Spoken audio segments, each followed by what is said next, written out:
قرآن مجید نے بہت ساری برائیوں کی جڑ جس بات کو قرار دیا وہ آخرت پر ایمان نہ رکھنا۔ جب انسان کو یہ خوف نہیں ہوتا کہ وہ حساب و کتاب دے گا تو اس سے بڑا مجرم دنیا میں پھر کوئی نہیں ہے۔ میں چونکہ سوشل میڈیا کو وقتاً فوقتاً دیکھتا رہتا ہوں، لوگوں سے بھی صبح و شام ملاقاتیں ہوتی ہیں، ہر طرح کے بندے سے ملاقات ہوتی ہے، اور سوشل میڈیا تو ایک ایسی چیز ہے جو بالکل نیوٹرل ہو کے پبلک کا جو دماغ ہے، جو مزاج ہے، جس طرف کو لوگ جا رہے ہیں وہ آپ کے سامنے آ جاتا ہے۔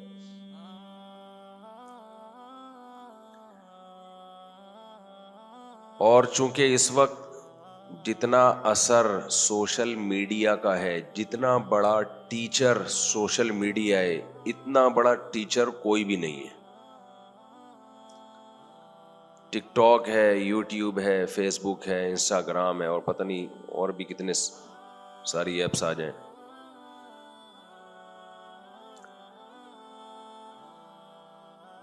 ہر آدمی کا اپنا تجزیہ ہوتا ہے۔ میرا تجزیہ یہ ہے کہ سوشل میڈیا کے ذریعے خیر کا کام تو ہو رہا ہے لیکن شر بہت زیادہ ہے۔ شر دو طرح کا ہے، ایک شر تو وہ ہے جو آسانی سے سمجھ میں آ جاتا ہے، یہ بے حیائی، فحاشی، یہ بھی بہت بڑا شر ہے۔ نوجوانوں کی زندگیاں تباہ ہو رہی ہیں لڑکیوں کو دیکھ دیکھ کے، شہوت دماغوں پہ سوار ہے، سکون برباد ہے۔ پھر جب حلال راستہ نہیں ملتا تو بیسیوں ناجائز راستے نکالے ہوئے ہیں۔ کوئی اس پر پابندی لگانے والا نہیں ہے، کوئی آواز اٹھانے والا نہیں ہے۔ علماء آواز اٹھاتے ہیں ممبروں پہ، ان کی آواز کوئی سنتا نہیں ہے۔ ایک اور بہت بڑا فتنہ ہے، وہ ہے پروپیگنڈا، غلط خبریں شائع کرنا۔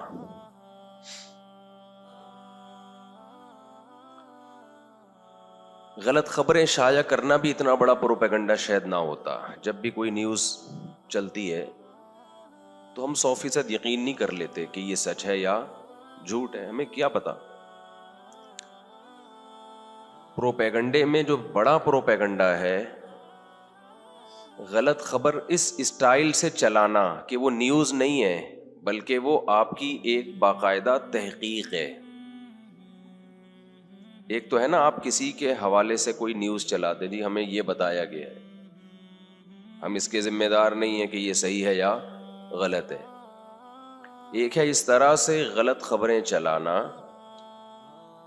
اس طرح اس کو پروموٹ کرنا کہ سامنے والے کو شک بھی نہ ہو کہ یہ جھوٹ بول رہا ہے۔ بات آ رہی ہے سمجھ میں کہ نہیں آ رہی؟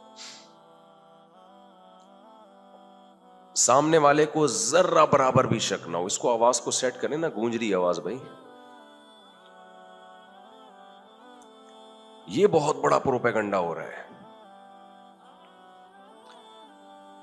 سوشل میڈیا پہ الزام لگتے ہیں، فلاں کی بیوی نے بتایا کہ وہ ایسا ہے، لوگ کہتے ہیں توبہ توبہ، استغفر اللہ استغفر اللہ، ایسا ہے، ہمیں کیا پتا تھا ایسا نکلے گا۔ یہ تم نے خود سنا ہے کہ فلاں کی بیوی نے بتایا ہے، بیوی نے بتایا ہے تو سچ بولا ہے جھوٹ بولا ہے، جو مرضی اٹھا کے پھینکتے رہو۔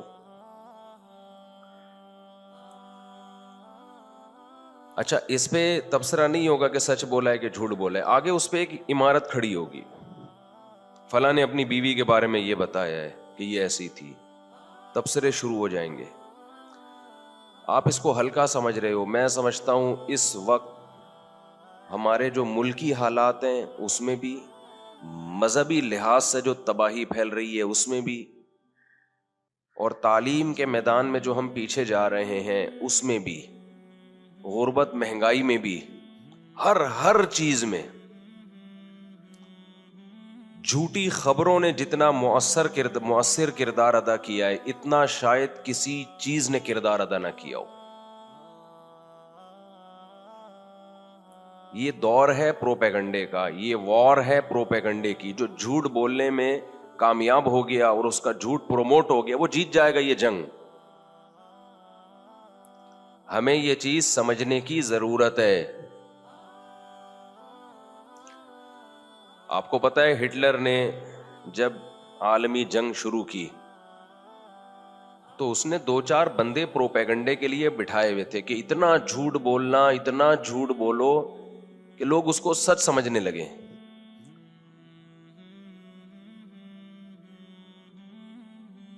تو آج بھی یہی ہو رہا ہے سوشل میڈیا پہ, جھوٹ جھوٹ جھوٹ جھوٹ جھوٹ جھوٹ.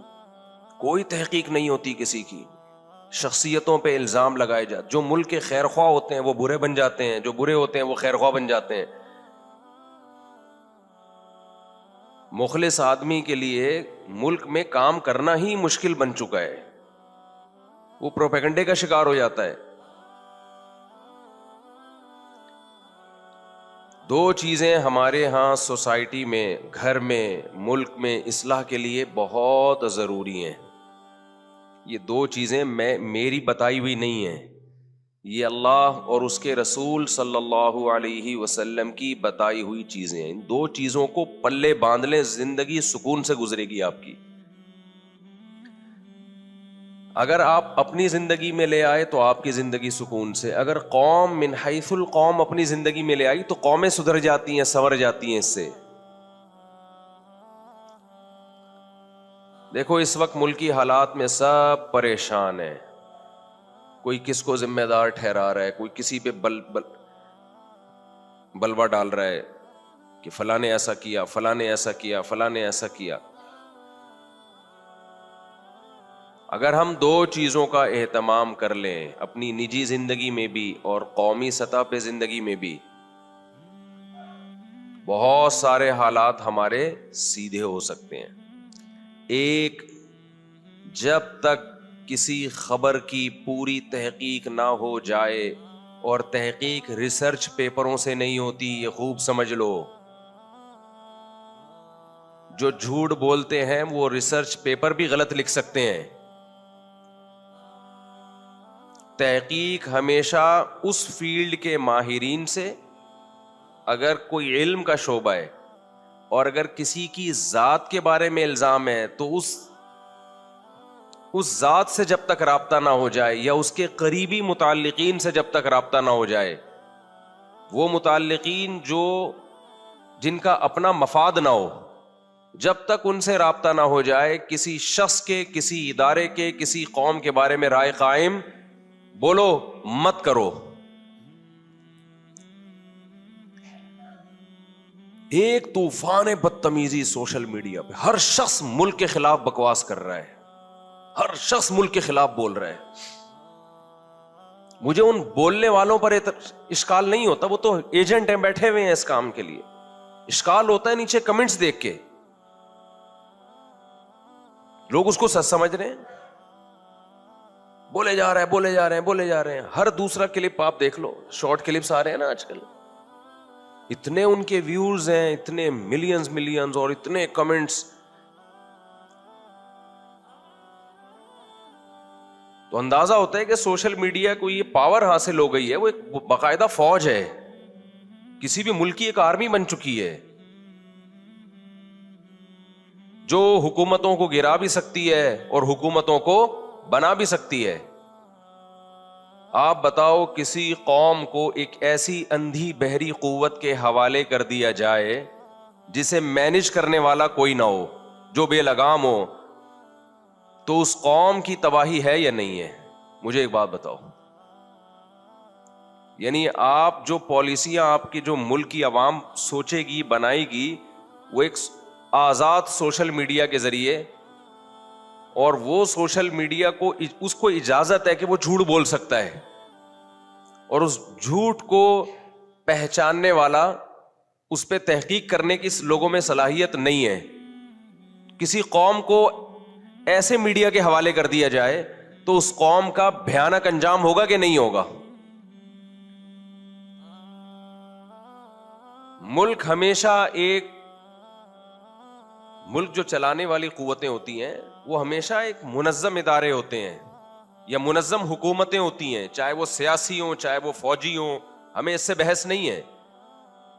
وہ صحیح بھی ہو سکتے ہیں، وہ غلط بھی ہو سکتے ہیں، اس سے بھی ہمیں بحث نہیں ہے.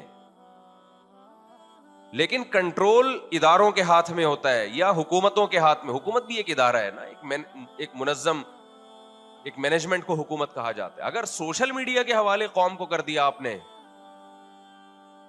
تو بھائی سوشل میڈیا پہ تو جو جتنا زیادہ وائرل ہوگا اس کا اثر اتنا زیادہ ہوگا. جو جتنا اچھا جھوٹ بولنا جانتا ہوگا اس کی بات اتنی زیادہ پھیلے گی. اچھا جھوٹ بولنا کسے کہتے ہیں میں آپ کو بتاتا ہوں. ابھی آپ کہیں گے جھوٹ تو جھوٹ ہے، اچھا کیا؟ بہت لوگ بڑے اچھے طریقے سے جھوٹ بولتے ہیں جو کہ آج کل بول رہے ہیں. میں اپنی بات کر لیتا ہوں. میرے بارے میں کلپ چلا ہے ابھی، ایک صاحب نے ڈراپ شپنگ کو پروموٹ کرنے کے لیے. ایک تو یہ بات خوب اچھی طرح سمجھ لو، آج کل نا آپ کا کلپ وائرل اس وقت تک نہیں ہوگا جب تک آپ اپنے کلپ میں 2-4 گالیاں مولویوں کے لیے نہ نکالو. آپ اس کے بغیر آپ کا کلپ چلتا ہی نہیں ہے. لوگ کہتے ہیں فلاں ہمارا نام لگا کے اتنے اپنے کلپ چلا رہا ہے، حالانکہ وہ ہمارا نام لگا کے چلا رہا ہوتا ہے. جھوٹ وہ بول رہا ہوتا ہے، بدنام کس کو کر رہا ہوتا ہے؟ دوسرے کو کر رہا ہوتا ہے. مثال کے طور پر میں، یہ سوشل میڈیا پہ بڑے مشہور ہیں، فرض کریں میں نے کہا یہ دیکھو میرا نام لگا کے اپنے کلپ کو وائرل کر رہے ہیں. حالانکہ میرا مقصد یہ ہوگا کہ میں اس کا نام استعمال کروں تاکہ اس بہانے میرا یہ والا کلپ کیا ہو جائے؟ وائرل ہو جائے. اب لوگوں میں اتنی سینس نہیں ہوتی کہ ابے بھائی جو کام یہ کر رہا ہے، الزام تم کس پہ لگا رہے ہو؟ تم اس پہ لگا رہے ہو، حالانکہ اصل میں یہ چالاکی کر رہا ہے. لیکن یہ اتنا مکار اور اتنا چالاک ہے کہ اس کا مقصد تھا کہ میں مارکیٹ سے، میڈیا کی دنیا سے چونکہ شارٹ ہو گیا ہوں تو اب میں نے اپنے آپ کو وائرل کیسے کرنا ہے. تو بھائی کسی مشہور پہ کوئی الزام لگاؤ. اب الزام مل نہیں رہا تو یہ الزام لگا دو کہ یہ مشہور میرا نام استعمال کر کے مشہور ہو رہا ہے. ٹھیک ہے نا؟ چالاکی سمجھ رہے ہیں؟ ہوشیاری سمجھ میں آ رہی ہے؟ نہیں آ رہی میرا خیال ہے. تو ایک صاحب ہیں، وہ ڈراپ شپنگ کے حوالے سے انہوں نے کلپ بنایا میرے خلاف. سبھی علماء کے خلاف بنایا، میرے کیا. اس میں کہا ان علماء کو ڈراپ شپنگ کا کچھ پتا نہیں ہے، یہ گھروں میں بیٹھے ہیں، مسجدوں میں بیٹھے ہیں، مدرسوں میں بیٹھے ہیں اور ڈراپ شپنگ کو انہوں نے حرام کہہ دیا. اور پھر میرا نام لیا کہ 2014 میں مفتی طارق مسعود صاحب نے یوٹیوب کو حرام کہا، جس کی وجہ سے میرا اپنا چینل میں نے بند کر دیا. 2015 میں ان کا اپنا چینل بنا تو انہوں نے جائز کر دیا. تو یہ مولوی لوگ جب اپنے چکر میں ہوتے ہیں تو یوں کرتے ہیں اور فلانا، اور نیچے لوگوں نے اس کو نا لو یو اور پھول اور وغیرہ وغیرہ. کسی کو یہ میں دیکھ رہا تھا درجنوں کمنٹس میں کوئی ایک کمنٹس ہو جو اس سے مطالبہ کر لے کہ یہ جو تم نے مفتی طارق مسعود پہ الزام لگایا ہے اس کی کوئی ثبوت، کوئی دلیل کہ 2014 میں حرام کیا، 2015 میں حلال کر دیا. اور ڈراپ شپنگ کو ناجائز کہتے ہیں یہ لوگ، ان کو ڈراپ شپنگ کا کوئی پتہ ہے ہی نہیں. اس میں بہت سارے الزامات ہیں. اور پھر آگے دیکھو یہ مولوی ایسے ہی، یہ بالکل وہ اسٹائل ہے جو زلیخا کا اسٹائل تھا جب یوسف علیہ السلام پہ اس نے تہمت لگائی. زلیخا بند کمرے میں یوسف علیہ السلام کو زنا کی دعوت دیتی ہے. ایسا ہی ہے نا، ہمارے پاس جو اللہ کا کلام پہنچا وہ جھوٹا نہیں ہو سکتا. اس میں جو اللہ نے ہمیں خبر دی، جو نیوز تھی ہمارے پاس، وہ کیا تھی کہ کوشش کس نے کی ہے بدکاری کی؟ بول لو نا بھائی. زلیخا نے. یوسف علیہ السلام کا جگر تھا، ینگ، جوان اور انتہائی خوبصورت عورت. عزیز مصر کی بیوی کوئی بدصورت نہیں ہوگی، اور مصر کا حسن تو ویسے ہی مشہور ہے. کنوارے بھی ہیں، بہت طاقتور بھی ہیں. وَلَقَدْ هَمَّتْ بِهِ وَهَمَّ بِهَا. قرآن کہتا ہے وسوسوں کی حد تک یا جذبات جو یوسف علیہ السلام کے دل میں بھی پیدا ہوئے، جوان تھے، رغبت پیدا ہوئی، لیکن کیا فرمایا؟ معاذ اللہ انہ ربی احسن مثوایا. میں کیسے گناہ کروں, اس کے احسانات کا کیسے انکار کروں میں, اور دروازے کی طرف دوڑے بچنے کے لیے. دروازہ جیسے ہی کھلتا ہے, القیا سیدہا لدى الباب, قرآن کہتا ہے کہ عورت نے اپنے شوہر کو دروازے کے سامنے پایا. بات سمجھ میں آ رہی ہے کہ نہیں آ رہی ہے؟ یہ میں پروپیگنڈے کو ایکسپلین کر رہا ہوں کہ کس طرح سے جھوٹے الزامات لگتے ہیں.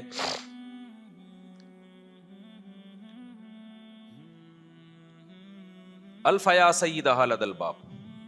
اب زلیخا کا کانفیڈنس دیکھیں. اگر زلیخا اس زمانے میں ہوتی اور انسٹاگرام پہ اپنا ایک چینل بناتی اور توبہ نہ کی ہوتی اس نے اس جرم سے جو, تو آپ سوچو کہ اس وقت اس کو پیسے کھلا کے کتنے زبردست پروپیگنڈے اس کے ذریعے کروائے جا سکتے تھے.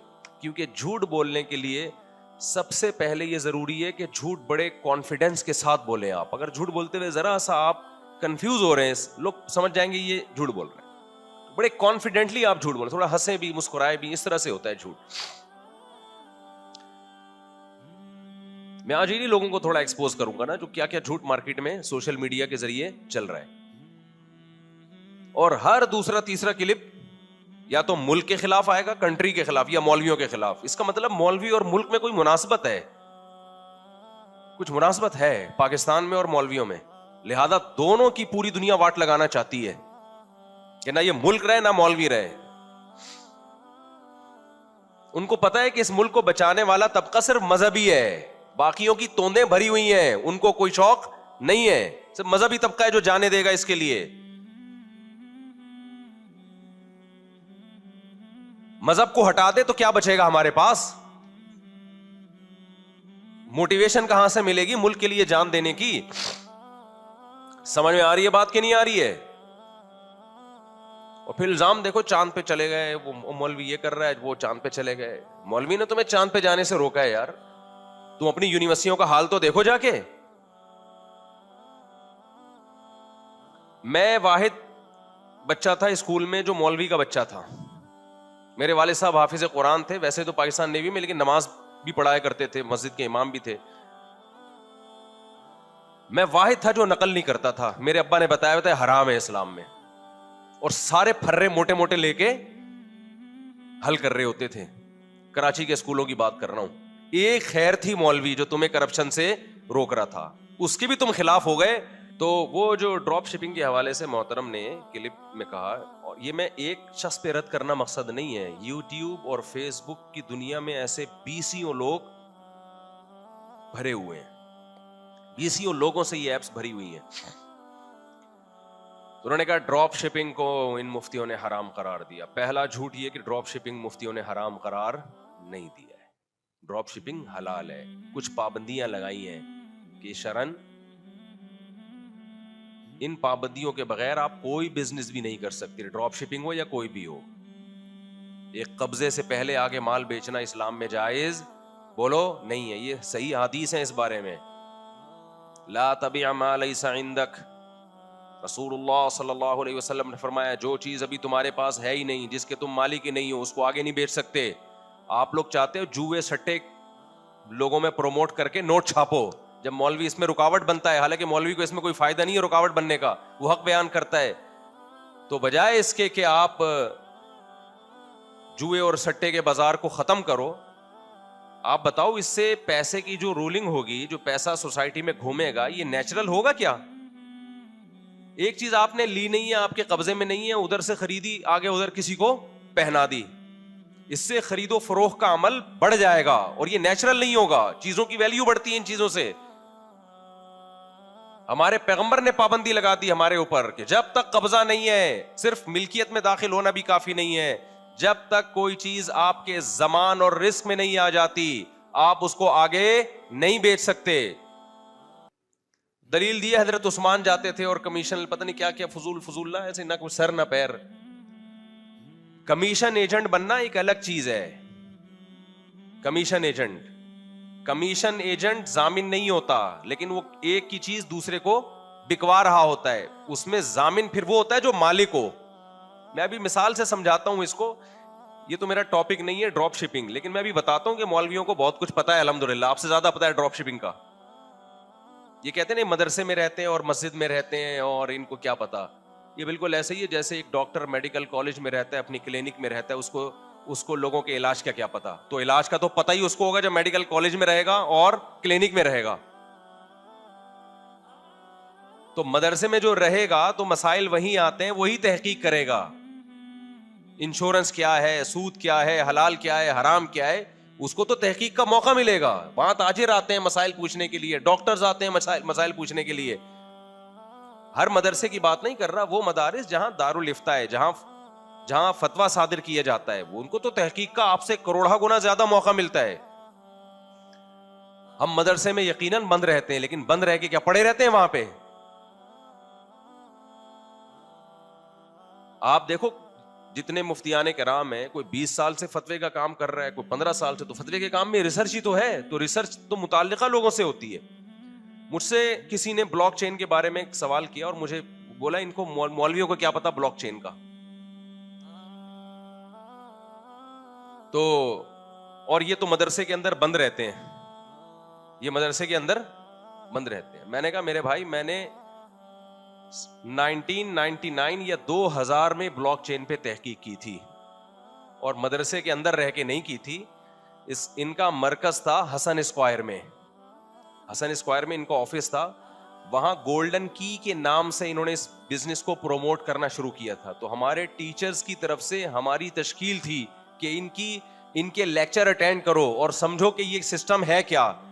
ان کے لیکچرز اٹینڈ کرنے کے بعد ہم نے فتویٰ دیا تھا کہ یہ ناجائز ہے.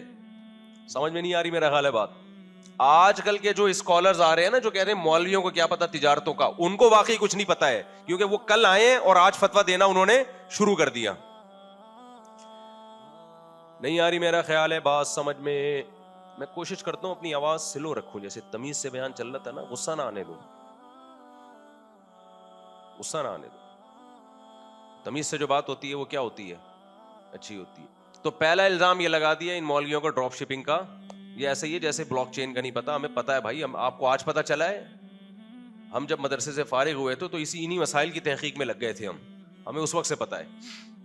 نام چینج ہوتے رہتے ہیں، اس لیے بعض دفعہ کنفیوژن ہوتی ہے. بعض دفعہ مسائل لوگ پوچھتے ہیں کہ جی یہ بزنس کیسا ہے، ان کو ہم کہتے ہیں بھائی ہم سرچ کریں گے یہ ہے کیا. تو پتا چلتا ہے کہ وہی پرانا ہے، نام کیا ہو گیا اس کا، چینج ہو گیا. سمجھتے ہو گیا نہیں سمجھتے. اب یہ بلاک چین والے بھی بہت مولویوں کے خلاف ہو گئے ہیں. اصل میں یہ لوگ چاہتے ہیں مولوی ختنے کرائے لوگوں کی نا، اور کان میں اذان دیا کرے اور صرف نماز اور حج تک رہے. یہ ہمارے خرید و فروخت کے معاملات میں ٹانگ نہ اڑائے. تو مولوی ٹانگ نہیں اڑا رہا، خوب سمجھ لو. مولوی سے جب پوچھا جاتا ہے بتا دیتا ہے کہ یہ حلال ہے حرام ہے. ٹانگ اڑانا تو جب ہوتا ہے جب جا کے ہم آپ کو روک رہے ہوتے. تو یہ کام تو پولیس کا ہے، ہمارا تھوڑی ہے. پولیس نہیں کر رہی تو ہم کیوں کریں بھائی. ابھی تو ٹانگ اڑا نہیں رہے ہیں تو یہ حال ہے. اڑانا شروع کر دی تو کیا حال ہوگا. اور یہ الزام مولویوں پہ نیا نہیں ہے، بڑا پرانا الزام ہے. شعیب علیہ الصلوۃ والسلام نے جب قوم سے کہا نا کہ ناپ تول میں کمی نہ کرو.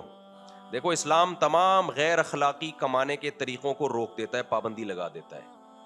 جتنے بھی اسلام میں خرید و فروخت کے حکام ہیں نا، یہ حلال یہ حرام، وہ تمام احکام وہ ہیں جس سے ایک شخص کو تو بڑا فائدہ ہو رہا ہوتا ہے لیکن قوم کو نقصان ہو رہا ہوتا ہے. ان طریقوں پر اسلام نے پابندی لگائی ہے.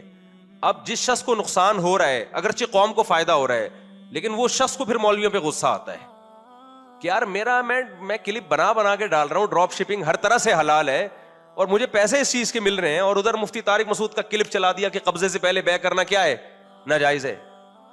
تو پھر وہ مولویوں پہ اپنی ٹھڑک اتارے گا. تو بھائی ہم نے تو بتایا ہے نا حرام ہے. ہم کسی کے معاملات میں گھس کے تھوڑی کہہ رہے ہیں کہ تو حرام ہے تو کر کیوں رہا ہے. تو بتا دیا ہم نے، پوچھا لوگوں نے ہم سے پوچھا، ہم نے بتا دیا بھائی جائز نہیں ہے. یہ نہیں کہا کہ ڈراپ شپنگ ناجائز ہے. ڈراپ شپنگ میں جائز صورتیں بھی ہیں، ناجائز صورتیں بھی ہیں. آپ یہ چاہتے ہو کہ تمام اسلام کی پابندیوں کو توڑ کر آپ حلال حرام کا فرق کیے بغیر، جیسے گورا فرق نہیں کرتا، گورے کے حلال حرام کا بس ایک کانسیپٹ ہے، دھوکہ نہ دو کسی کو. اسلام کہتا ہے صرف اتنا کافی نہیں ہے کہ دھوکہ نہ دو. کچھ تجارت کے طریقے ایسے ہیں، پیسہ سمٹ کے چند ہاتھوں میں آتا ہے، چند دن میں انسان کروڑپتی بن جاتا ہے، لیکن کچھ لوگوں کا دیوالیہ ہو رہا ہوتا ہے اس میں. اسلام ان طریقوں پر پابندی لگاتا ہے. جوا کیوں حرام ہے اسلام میں؟ کچھ بھی نہیں کرنا پڑ رہا آپ کو. ایک دپل پہ ہے کہ یا تو اتنے پیسے آئے یا اتنے پیسے ڈوب گئے. 1 روپیہ کا جوا بھی اسلام نے حرام کر دیا, کیونکہ جہاں 1 روپے کا جوا ہوگا وہاں 1 ارب کا بھی ہوگا. سمجھ میں آ رہی ہے بات کہ نہیں آ رہی ہے؟ اب سودی نظام نے دیکھو پوری دنیا کو کس تباہی کے دہانے پر لا کے کھڑا کیا ہے. اسلام نے 1400 سال پہلے پابندی لگا دی. بھائی آپ دیکھو انویسٹر کیا کر رہا ہوتا ہے. یہ میں اس لیے کہہ رہا ہوں کہ یہ جو الزام لگے نا مولویوں کو نہیں پتا, تو آپ کو پتا چل جائے گا مولویوں کو آپ سے زیادہ پتا ہے. اب آپ دیکھو سودی نظام میں کیا ہے, 1 کروڑ روپے آپ نے انویسٹ کیے, آپ رسک نہیں لیتے, اور آپ کو ہر مہینے 5,000 یا 10,000 پروفٹ مل رہا ہے. کاروبار کرنے والے کو فائدہ ہو نقصان ہو اس سے آپ کو کوئی غرض نہیں ہوتی. انویسٹر پہلے سے مالدار ہوتا ہے, وہ مزید مالدار ہو جاتا ہے, اور جو محنت کرنے والا, جو بزنس میں محنت کرنے والا ہے, اس کی محنت کا کبھی پھل ملتا ہے کبھی نہیں ملتا. اور جو کروڑ پتی پہلے سے تھا جس کو پیسوں کی ضرورت نہیں ہے, وہ ہر مہینے بیٹھ کے نوٹ چھاپ رہا ہے. اسلام نے کہا تیرے پاس اگر پیسہ ہے نا اور تو گھر میں بیٹھ کے پیڑے کھانا چاہتا ہے تو ٹھیک ہے, تجھے اجازت ہے گھر میں بیٹھ کے پیڑے کھا, لیکن ایک رسک تجھے لینا پڑے گا. جہاں انویسٹ کرے گا اگر اس کو لاس ہوا تو لاس اس کا نہیں ہے, لاس تمہارا ہے. جیسے پروفٹ اگر تمہارا ہے نا, پروفٹ میں شیئرنگ ہوگی. میں نے 1 کروڑ روپے زید کو دیے, اب اسلام پابندی یہ لگاتا ہے کہ 1 کروڑ آپ نے زید کو دیے, زید آئے گا جی مجھے 1 کروڑ روپے چاہیے, آپ کہیں گے کیوں چاہیے, وہ کہے گا جی میں نے بزنس کرنا ہے.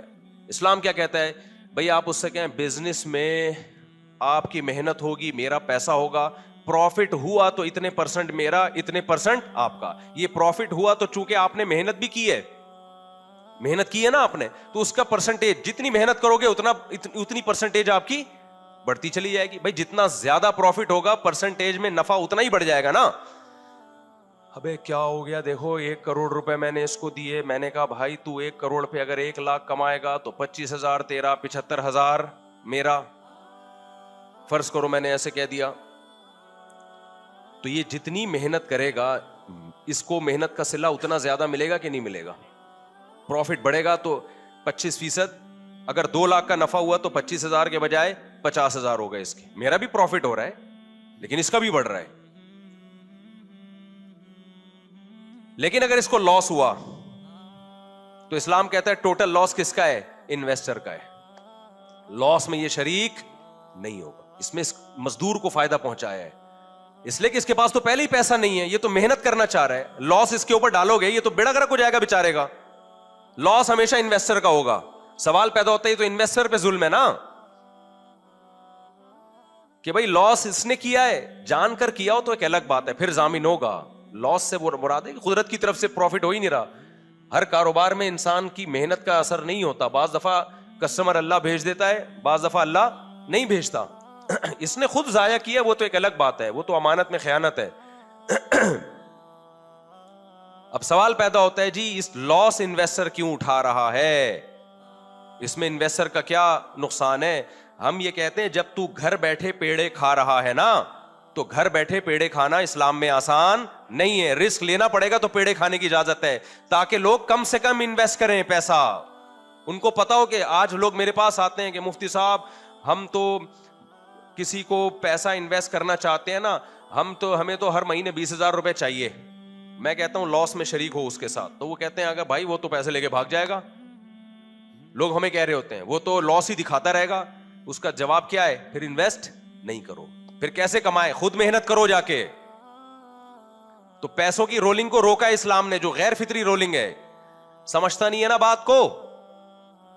اب جب ظاہر ہے جس کے مفاد پہ زد پڑ رہی ہے نا, جو حرام کا جن کو منہ میں نوالا چلا گیا ہے, سود خوروں کو, ان کو تو مولویوں سے تکلیف بولو ہوگی کہ یار ہم آرام سے گھر بیٹھے کما رہے ہیں, 1 کروڑ اس کو دیا اور منتھلی اتنا پیسہ آ رہا ہے, اور یہ کہہ رہے ہیں کہ نہیں بزنس میں شرکت ہوگی, پھر وہ بزنس کا پورا پروفٹ شو کرے گا, جتنا شو کرے گا اس کے حساب سے پرسنٹیج آپ کے پاس. اب ہے اتنی ٹینشنیں کون لے. تو ان ٹینشنوں کا فائدہ یہ ہے کہ پھر آپ انویسٹ کرو گے نہیں. آپ بولو گے میں اپنی دکان خود چلاؤں گا, میں ٹھیلا خود لگاؤں. گھر بیٹھ کے پیڑے کھانے کا سسٹم آہستہ آہستہ کیا ہوگا, وہ کم ہوگا. ہر آدمی محنت کرے گا. بینک کیسے نوٹ چھاپ رہے ہیں پتا ہے نا آپ کو. وسیم سے 1 کروڑ روپے لیے اور 2 لاکھ سود پہ قائب. اور مجھے نہیں پتا بھی کیا چل رہا ہے آج کل. ادھر سے وسیم سے لیے 2 کروڑ روپے اور اٹھا کے ادھر پکڑا دیے. اس کو بولا کہ ہم تمہیں 1 کروڑ روپے لیے, بولا ہم تمہیں 2 لاکھ دیں گے. ادھر سے اٹھا کے آگے غفار کو پکڑا دیے یہ 1 کروڑ, اور بولا ہم تم سے 4 لاکھ لیں گے. وہ 4 لاکھ ان کو دے رہا ہے اور یہ 2 لاکھ اٹھا کے وہاں پکڑا رہے ہیں. سمجھ میں آ رہی ہے بات؟ وہ بیٹھے بیٹھے پیڑے کھا رہے ہیں. جب مولوی کہے گا یہ سود حرام ہے, اور مولوی خود تھوڑی کہہ رہا ہے, مولوی تو قرآن کی آیتیں پیش کر رہا ہے. پیغمبر صلی اللہ علیہ وسلم جو نہ لکھنا جانتے تھے نہ پڑھنا جانتے تھے. اگر محمد صلی اللہ علیہ وسلم لکھنا پڑھنا جانتے ہوتے, بہت زیادہ آپ نے دنیاوی لحاظ سے ایجوکیشن حاصل کی ہوتی, تو آج کل کے جتنے فلاسفر ہیں وہ کہتے ہیں اصل میں ایکچولی انہوں نے ایجوکیشن حاصل کی تھی, اس ایجوکیشن کے نتیجے میں ان کی یہ رائے بنی تھی, تو ہم ان کی رائے سے متفق نہیں ہے. اللہ نے اپنے حبیب صلی اللہ علیہ وسلم کو نہ لکھنے دیا نہ پڑھنے دیا, تاکہ آپ جو کچھ کہیں لوگوں کو یقین آ جائے کہ اس میں ان کی رائے کا کوئی دخل نہیں ہے. یہ خدا کا پیغام ہے جو محمد صلی اللہ علیہ وسلم کے ذریعے لوگوں تک پہنچایا جا رہا ہے, اور خدا کے پیغام کو چیلنج نہیں کیا جا سکتا. اس لیے میرے بھائی یہ دنیا سے محبت چھوڑ دو, مولویوں سے پوچھ لیا کرو کہ یہ بزنس حلال ہے یا حرام. ہاں ایکسپرٹ مولویوں سے پوچھو, ہم یہ نہیں کہہ رہے ہر ایک سے پوچھو, ہر فن کے ماہرین بھی ہوتے ہیں اور جاہل لوگ بھی ہوتے ہیں اس میں. آپ علاج کرواتے ہو تو ایکسپرٹ سے ایکسپرٹ ڈاکٹر کو تلاش کرتے ہو نا. اب کسی ڈاکٹر نے غلط انجیکشن لگا کے مار دیا, آپ کو یار یہ ڈاکٹروں کے پاس نہیں جانا چاہیے, بھائی آپ غلط ڈاکٹر کے پاس گئے ہو. تو اسی طرح اسلام نے اور بھی کچھ پابندیاں لگائی ہیں. اچھا, شرکت میں دونوں طرف سے اگر پیسہ ہے اور محنت ایک کی ہے, تو پھر جتنا پیسہ ہے اتنی پرسنٹیج کے حساب سے نقصان میں شریک ہوگا وہ. آسان مثال دے کے بات سمجھا دیتا ہوں, یہ بھی شریعت کا کتنا اچھا اصول ہے. دیکھو میرے ہیں 1 لاکھ روپے, ان کے ہیں 50,000 روپے, زید کے 50,000, 1.5 لاکھ سے دونوں نے بزنس شروع کیا اور یہ محنت کر رہے ہیں. تو اسلام یہ کہتا ہے کہ پرسنٹیج کے حساب سے پروفٹ کو ڈیوائڈ کر لو جتنا چاہو. ان کے 50,000 ہیں, لیکن پروفٹ میں ان کو 75% دے سکتا ہوں. کیوں؟ محنت یہ کر رہا ہے. سمجھ میں آ رہی ہے بات؟ لیکن لاس, اسلام یہ کہتا ہے جب لاس ہوگا تو پرسنٹیج کے حساب سے نہیں ہوگا, جتنی جس کی انویسٹمنٹ ہے اسی حساب سے ہوگا. 1 لاکھ میرے, 50,000 ان کے, تو 1.5 لاکھ سے بزنس شروع ہوا. جب بھی لاس ہوگا اس لاس میں 33% یہ ذمہ دار ہوں گے, 66% میں ذمہ دار. یعنی جتنا پیسہ آ رہا ہے نا اتنا لاس کا ذمہ دار اسلام آپ کو بنا رہا ہے, تاکہ جتنا غریب ہے اتنا لاس اس پہ کم آئے. آ رہی ہے بات کھوپڑی شریف میں؟ اور بہت سارے اس کے حکام ہیں. ابھی یہ چونکہ میرا ٹاپک نہیں ہے, ابھی تو میں بتا رہا ہوں یہ پروپیگنڈے جو ہو رہے ہیں نا, مولوی یہ بھائی مولانا مولوی آپ کو تمیز سے بزنس کرنے دے رہا ہے. وہ کہہ رہے ہیں آپ ڈراپ شپنگ بھی کرو, آپ قبضے سے پہلے چیز نہیں بیچ سکتے. اچھا, یہاں لوگ کہتے ہیں جی کمیشن ایجنٹ تھے. حضرت عثمان کا کوئی واقعہ بیان کیا, وہ جو جنہوں نے پروپیگنڈا کیا نا میرے خلاف, حضرت عثمان کا واقعہ بیان کیا کہ جی وہ کمیشن لے کے کیا کرتے تھے. واللہ عالم کون سا واقعہ ہے میں نے نہیں پڑھا وہ, لیکن ہمیں اس کی صحت کی طرف جانے کی ضرورت اس لیے نہیں ہے کہ فی نفسی ہی کمیشن لینا کیا ہے اسلام میں جائز ہے. لیکن کمیشن جب آپ لیں گے نا, کیا مطلب؟ ڈراپ شپنگ ہی کو دیکھ لیتے ہیں ہم, انٹرنیٹ بینکنگ کو ہم دیکھ لیتے ہیں. آپ نے کسی کمپنی سے کوئی پروڈکٹ لی یا ابھی لی نہیں ہے, آپ نے کسٹمر کو کہا یہ شیمپو کی بوتل میں آپ کو 100 روپے کی میں نے بیچی. وہ کہتا ہے ٹھیک ہے جی میری ہو گئی. ہم کہتے ہیں یہ عمل کیا ہے؟ شرعاً ناجائز. آپ نے ابھی خریدی نہیں ہے, بیچ کیسے دی؟ اچھا پہلے میں اس کی بھی حکمت بتا دوں. وجہ اس کی ہے یہ ناجائز اس لیے ہے کہ جو چیز آپ کے زمان میں نہیں ہے نا, جس کا آپ رسک نہیں لے رہے, اس پہ آپ نفع نہیں لے سکتے. جب ایک چیز آپ کے قبضے میں آتی ہے, اس دوران اگر ہلاک ہو گئی تو نقصان کس کا ہے؟ آپ کا. دیکھو یہ موبائل ہے, اس بہانے میں اپنا فولڈ موبائل دکھا دیتا ہوں, لوگوں تھوڑی شو ہو جاتی ہے. یہ موبائل دکان میں رکھا ہوا ہے, ابھی میں نے خریدا نہیں. سرینا مارکیٹ میں گیا, موبائل ان کے پاس رکھا ہوا ہے. میں نے کہا بھائی یہ موبائل آج سے میرا ہوا. سب موبائلوں میں مکس ہے, یہ ابھی الگ سے نہیں کیا انہوں نے, سب موبائلوں میں کیا ہے, مکس ہے. میں نے کہا یہ موبائل میرا ہوا اور یہ 4 لاکھ روپے یا 3 لاکھ یا 3.5 جو بھی قیمت یہ آپ کی ہوئی, قیمت بھی پتہ چل گئی آپ لوگ. تھوڑا گارڈوں کو ہوشیار رہنا پڑے گا گھر جانے سے پہلے. گفٹ ملا ہے معذرت کے ساتھ. اچھا خیر, میں نے پیمنٹ بھی کر دی. شام کو میں گیا ان کے پاس, میں نے کہا بھائی میرا موبائل, انہوں نے کہا وہ چوری ہو گیا. وہ کیا ہو گیا؟ واقعی ہو گیا چوری, فرض کرو. میں کہتا ہوں کہ ٹھیک ہے میرے پیسے واپس کرو. وہ کہہ رہے ہیں پیسے تھوڑی, موبائل آپ کا تھا, چیز آپ کی تھی, چوری ہوئی تو ذمہ دار کون ہوگا؟ آپ ہو گئے. یہ دلیل صحیح ہوگی؟ میں کہوں گا میرے ہاتھ میں کچھ آیا ہی نہیں ہے بھائی جان, موبائل بھی آپ کے پاس, ڈبہ بھی آپ کے پاس, وہ آپ ہی کے موبائلوں میں گھسا ہوا ہے. تو اس کا مطلب یہ ہوا کہ موبائل میں نے خرید تو لیا ہے لیکن ابھی اس کا رسک میری طرف ٹرانسفر نہیں ہوا. چوری ہوتا ہے تو نقصان دکاندار کا سمجھا جاتا ہے, میرا نقصان نہیں سمجھا جاتا. لہذا اس موبائل کو آگے بیچ کے میں پیسہ نہیں کما سکتا. میں نے سرینا مارکیٹ سے موبائل لیا, موبائل انہی کی الماری میں ڈبوں میں رکھا ہوا ہے, انہی کی الماری میں رکھا ہوا ہے, اور میں نے ابھی خریدا 4 لاکھ کا, فرض کریں, آگے میں نے 4.5 کا کسی کو پہنا دیا. اسلام کہتا ہے 50,000 آپ کے لیے حلال نہیں ہے, کیونکہ یہ موبائل آپ کے رسک میں ٹرانسفر نہیں ہوا تھا. لاس ہوتا تو آپ نہیں اٹھاتے یہ لاس, تو آپ پیسہ کیسے کما رہے ہو بیٹھے بیٹھے؟ 1 سیکنڈ کے لیے یہ رسک ٹرانسفر ہونا چاہیے, بے شک 1 سیکنڈ کے لیے ہو, بے شک 1 سیکنڈ کے لیے. ایک دفعہ یہ رسک کہاں ٹرانسفر ہونا چاہیے؟ 1 سیکنڈ کا مطلب کیا ہے؟ میں سرینا مارکیٹ گیا کسٹمر کو لے کے کہ میں اسے موبائل بیچ رہا ہوں. میں نے کہا کہ بھائی یہ موبائل میرا ہے, مجھے دو. اس نے ہاتھ میں پکڑایا, 1 سیکنڈ میں میں نے ادھر ٹرانسفر کر دیا کہ لو بھائی میں نے بیچا. اب جائز ہے, کیونکہ 1 سیکنڈ جو میرے ہاتھ میں رہا ہے, اس دوران اگر وہ موبائل چھن جاتا تو کس کا نقصان ہوتا؟ بولتے کیوں نہیں بھائی, میرا ہوتا. اب اس پہ نفع کمانا کیا ہو گیا؟ جائز ہو گیا. یہ حرام ان کے منہ کو لگ گیا ہے, آن لائن جو ٹریڈنگ کر رہے ہیں نا, حرام لگ گیا ان کے منہ کو. یہ چاہ رہے ہیں بیٹھے بیٹھے ہم پیڑے کھاتے رہیں. یہاں سے سودا پکڑا, ادھر رسک لیے, ادھر پہنا دیا کسی اور کو, اور بیٹھے بیٹھے کروڑ پتی بن کے پھر غریبوں کو گالیاں دینا شروع کر دیتے ہیں بیٹھ کے. سمجھتے ہو کہ نہیں سمجھتے ہو؟ اسلام کہتا ہے رسک تو لو اس کا. ہاں, رسک میں یہ ضروری نہیں ہے, یا قبضے میں یہ ضروری نہیں ہے کہ آپ وہاں جائیں اور باقاعدہ اپنے شاپر میں ڈال کے گھر لے کر آئے. یہ بھی صورت جائز ہے کہ میں نے فرض کرو سرینا سے موبائل خریدا, سرینا مارکیٹ, سرینا لوگ جن کو کراچی کا نہیں پتا, اس میں کوئی سرینا باجی ہے, کوئی سرینا مارکیٹ ہے بھائی موبائل کی کراچی میں. کراچی والوں کو چاہیے مجھے فری میں چیزیں دیا کریں. اتنی مارکیٹیں میں نے دنیا میں متعارف کروا دی ہیں اپنے. اس کے لوگ پیسے لیتے ہیں, اس کے لوگ. اب مجھے پتا چلا کچھ یوٹیوبرز ہیں جن کے ولاگس ہیں, انہوں نے بتایا کہ ہم 1 منٹ کا کسی کا ایڈورٹائز چلاتے ہیں نا, یہ پروموٹ کرتے ہیں, 20-20, 30-30 لاکھ روپے لے رہے ہوتے ہیں.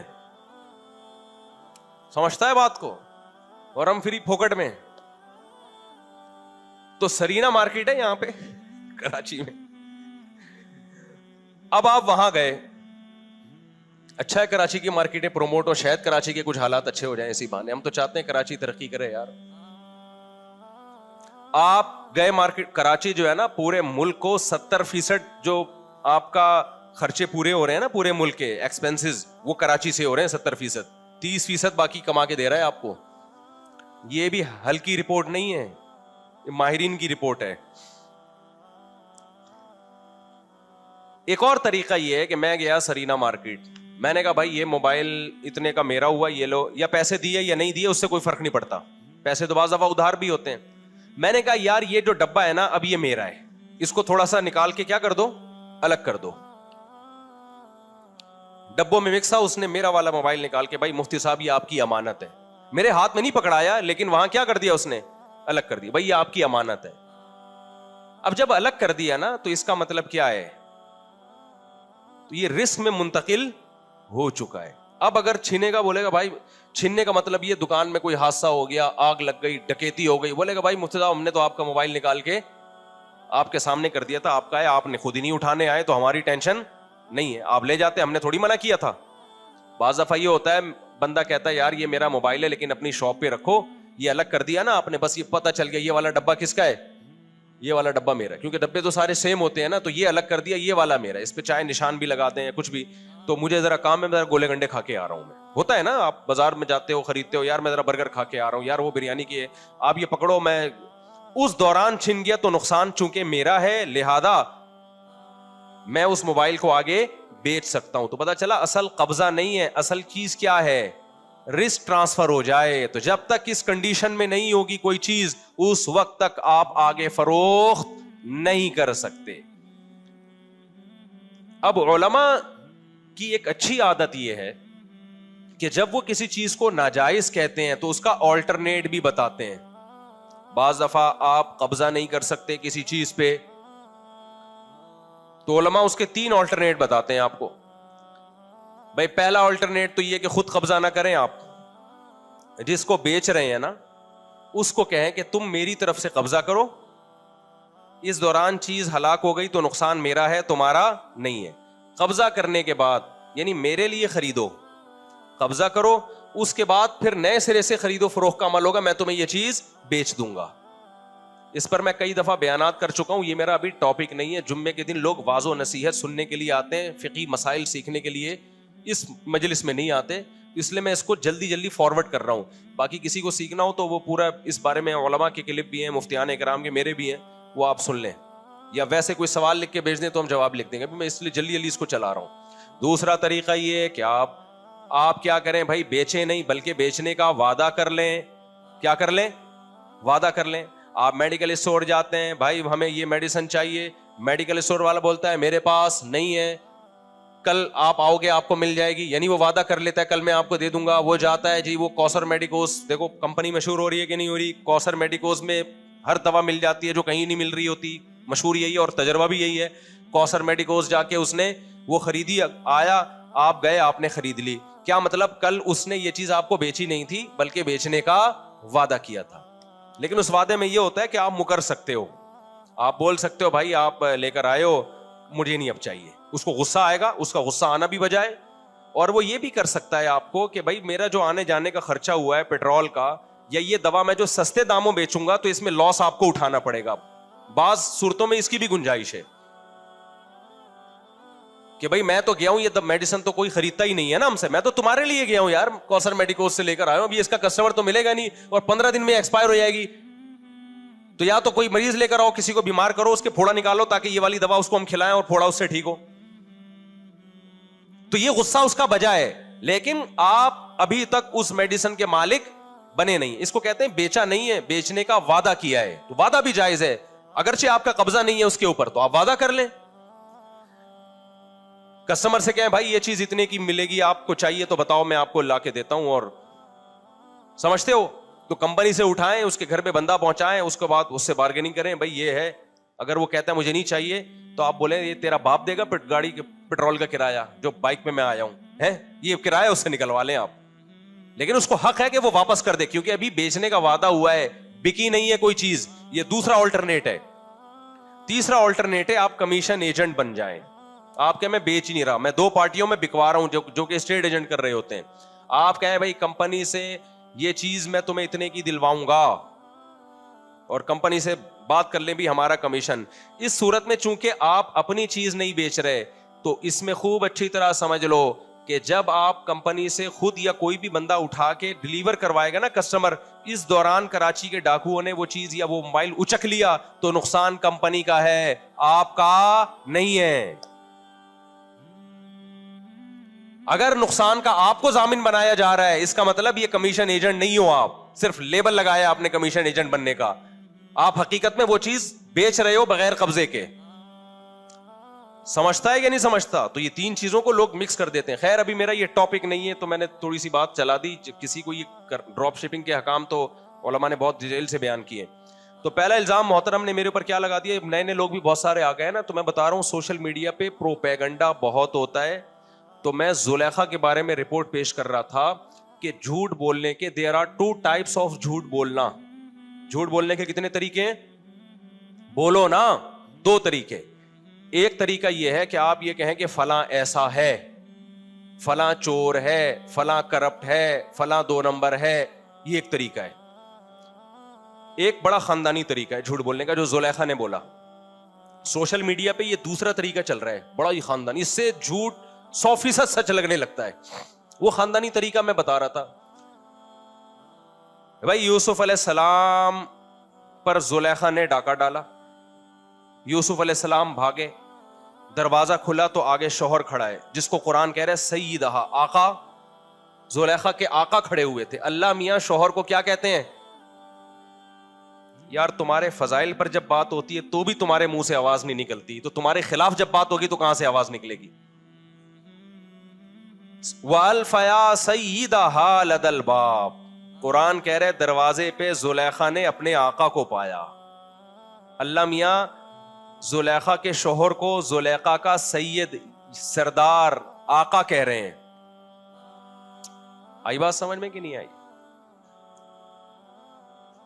آج جو خواتین کے حقوق میں بہت سے حقوق تو ملنے چاہیے خواتین کو جو نہیں مل رہے، لیکن کچھ ایسے ہیں کہ اہل مغرب کو خوش کرنے کے لیے وہ دے دی ہیں خواتین.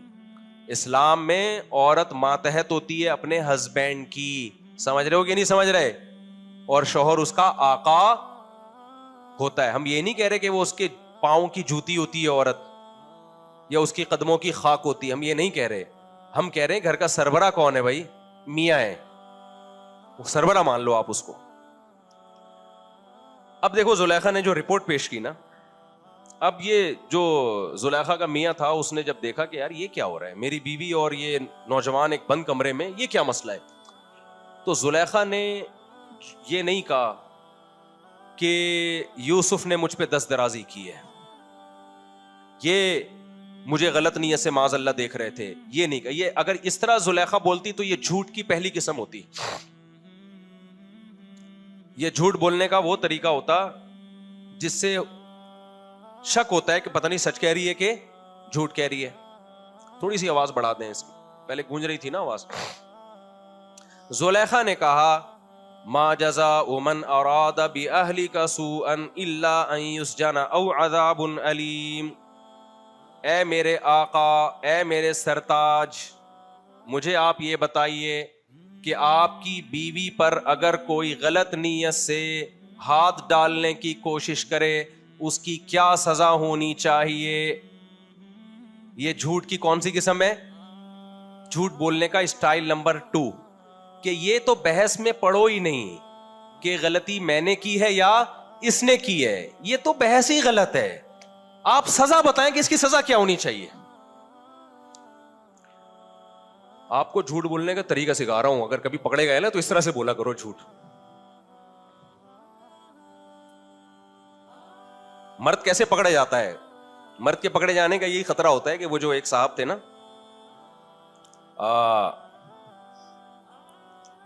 وہ نہیں، کسی بچے نے اپنی امی سے پوچھا کہ جان کیسے نکلتی ہے. امی نے بچے سے پوچھا بیٹا جان کیسے نکلتی ہے؟ بچے نے کہا کھڑکی سے نکلتی ہے. امی نے کہا پتہ نہیں اسکول میں کیا پڑھ رہے ہیں، کیا مطلب کہہ رہے تھے. بھائی جب آپ گھر میں آنے والی ہوتی ہے نا تو پڑوسن گھر میں آئی ہوئی ہوتی ہے، جیسے ہی آپ دروازہ نوک کرتی ہیں تو ابو بولتے ہیں جان کھڑکی سے نکل جاؤ. جان کھڑکی سے نکل. بچے بڑے ہوشیار ہوتے ہیں، ان سے ہوشیار رہا کریں. دیکھو پکڑے گئے کہ نہیں پکڑے گئے. تو جب بھی پکڑے جائیں نا، جھوٹ بولنے کا ایک دوسرا طریقہ بتا رہا ہوں آپ کو میں.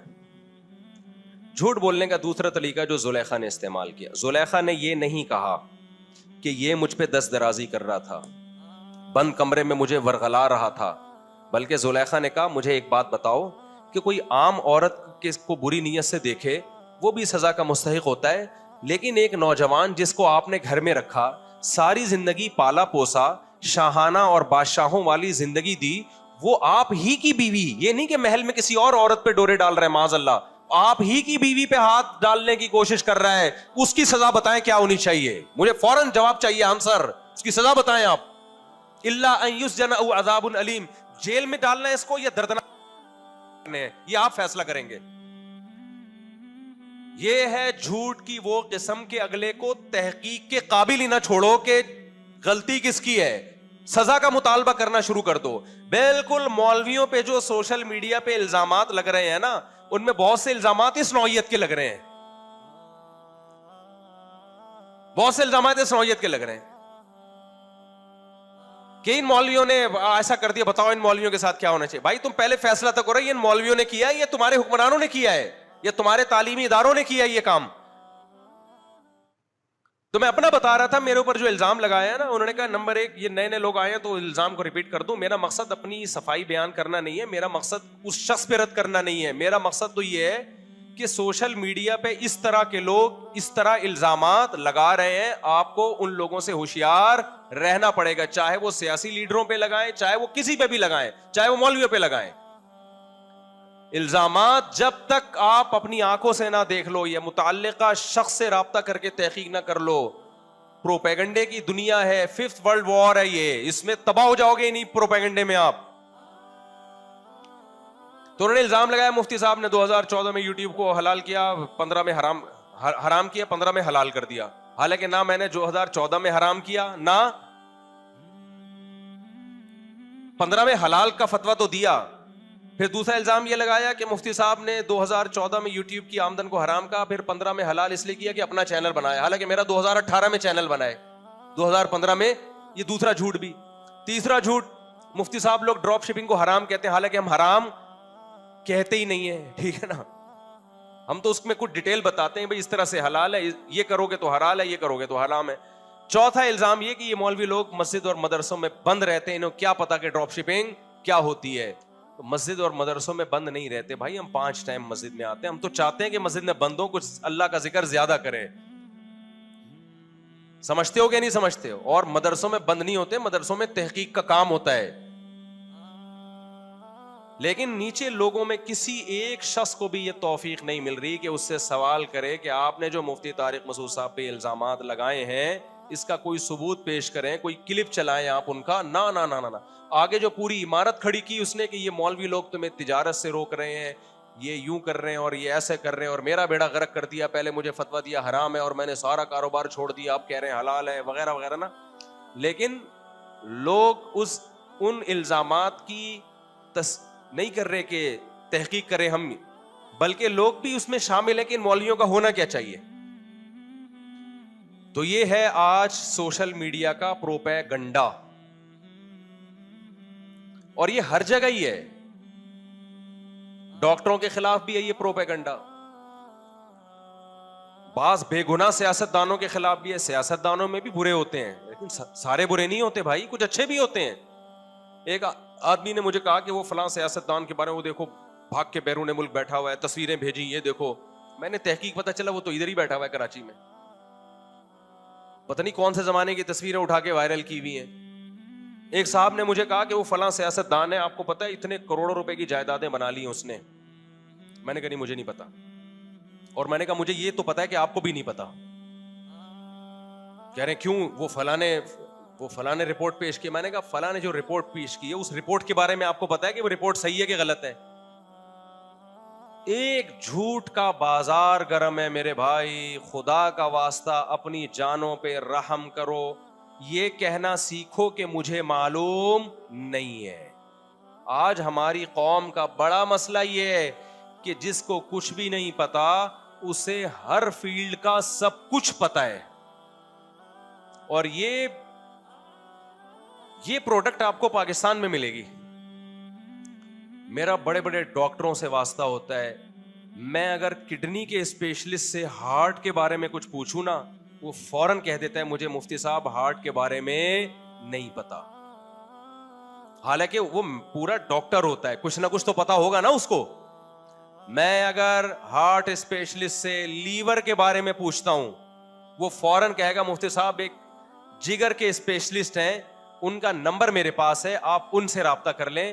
میں ہارٹ کا اسپیشلسٹ ہوں, مجھے جگر کے بارے میں بولتے کیوں نہیں میرے بھائی, نہیں پتا.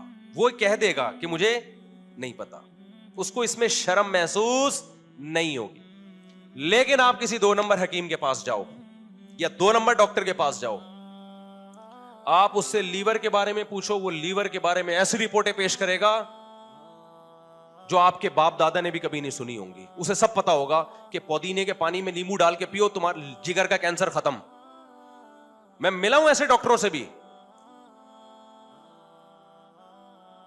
پودینے کا پانی میں لیمو ڈال کے پیو تو جگر کا کینسر.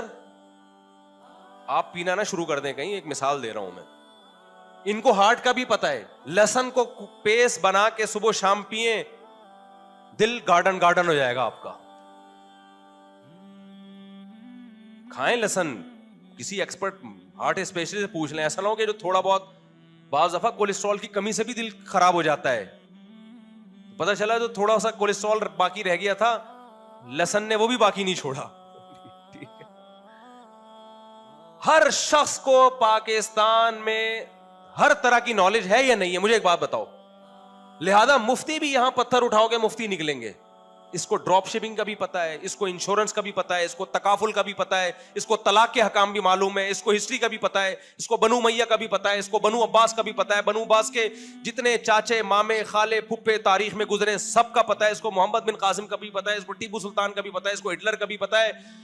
اور پھر میڈیکل سائنس کی طرف ہم آتے ہیں تو ان کو جناب جگر کا بھی پتا ہے, ان کو گردوں کا بھی پتا ہے, ان کو کلیجی کا وہ پھیپھڑوں کا بھی پتا ہے, لنگس کے بھی یہ اسپیشلسٹ ہے, گھٹنوں میں درد کا علاج بھی ان حکیم صاحب کے پاس ہے, کمر کے درد کا علاج بھی ان حکیم صاحب کے پاس ہے. اگر آپ کی اولاد نہیں ہو رہی, اولاد کے کیپسول بھی یہ کھلائیں گے. اگر آپ کی اولاد ہو رہی ہے لیکن بیٹیاں ہو رہی ہیں تو بیٹے کے کیپسول بھی ان کے پاس ہیں, وہ کھلائیں گے, بیٹا پیدا ہو جائے گا آپ کے. جو اسپیشلسٹ ہے اس کو صرف اپنی فیلڈ کا پتا ہے, باقی اس کو کچھ بھی نہیں پتا. اور جو اسپیشلسٹ نہیں ہے وہ ہر فن میں اسپیشلسٹ ہے. یہ پتا ہے ٹیکنیکل فالٹ کیا ہے, ہمیں لا ادری کہنا نہیں آتا. لا ادری کا مطلب ہے مجھے معلوم نہیں ہے. یہ کہنا سیکھو میرے بھائی کہ مجھے معلوم نہیں ہے. اس میں کوئی عیب کی بات نہیں ہے. ہر شخص کو سب کچھ نہیں پتا ہوتا. نہ سیاست دانوں کے بارے میں جھوٹے تبصرے کرو, نہ کسی اور کے بارے میں جھوٹے تبصرے کرو. ان السمع والبصر والفؤاد كل اولئک کان عنہ مسئولا. قرآن کہتے ہیں آنکھ ناک کان اور دل کے بارے میں تم سے قیامت کے دن سوال ہوگا. جو لفظ زبان سے نکال رہے ہو نا بغیر تحقیق کے, ما یلفظ من قول الا لدیہ رقیب عتید, انسان ان الفاظ کا ذمہ دار ہے, ان الفاظ کے بارے میں آپ سے سوال ہوگا. اور خوب سمجھو, جب بھی کسی کی اسپیچ سنا کرو نا, اینالائز کرنا سیکھو اس کو. ایک دم نہیں مان لے آیا کرو, آپ اس کی بات کے ٹکڑے کیا کرو کہ اس نے 4 قسم کے الزامات لگائے ہیں, ان چاروں الزامات پہ ہم الگ الگ دیکھو. ہمارے پاس جب کیس آتا ہے نا, ہم تو حکم تحکیم کا کام بھی کرتے ہیں نا بھائی. کاروباری جھگڑے آتے ہیں لوگوں کے تو لوگ کہتے ہیں مفتی صاحب حل کرو. ایک تو ہوتا ہے فتویٰ لکھنا, فتویٰ اور چیز ہے, 2 پارٹیوں کے درمیان فیصلہ کرانا, بولو الگ چیز. فتوے کا مطلب جو آپ سوال لکھ کے دیں گے اس کے حساب سے آپ کو جواب مل جائے گا. دوسرا سوال لکھ کے دے گا بالکل الٹا, اس کو جواب اسی کے حساب سے مل جائے گا. تو 2 الگ الگ فتوے چلے گئے کہ نہیں چلے گئے؟ لوگ کہتے ہیں مفتی صاحب اس کو یہ فتویٰ دیا, آپ نے اس کو الٹا فتویٰ دے رہے ہو. ہم کہیں گے بھائی جو اس نے سوال پوچھا اس کے حساب سے طلاق نہیں ہوئی, یہ کمبخت جو پوچھ رہا ہے اس کے حساب سے ہو گئی ہے. 2 الگ الگ فتوے جا رہے ہیں, سوال 2 الگ الگ آئے ہیں نا. ابے بھائی کیا کریں, کیسے سمجھائیں؟ لیکن جب تحکیم ہوتی ہے نا, تحکیم 2 پارٹیاں آتی ہیں, پھر جو الزامات لگائے جاتے ہیں نا, تو آپ نے عدالتوں میں بھی دیکھا ہوگا جج ایک ایک الزام کو لکھتا ہے, ایک ایک الزام کو لکھتا ہے, اس کا تجزیہ کیا جاتا ہے پھر کہ کس الزام کی کتنی حیثیت ہے, اس میں آپ کے پاس گواہ ہیں یا نہیں ہے.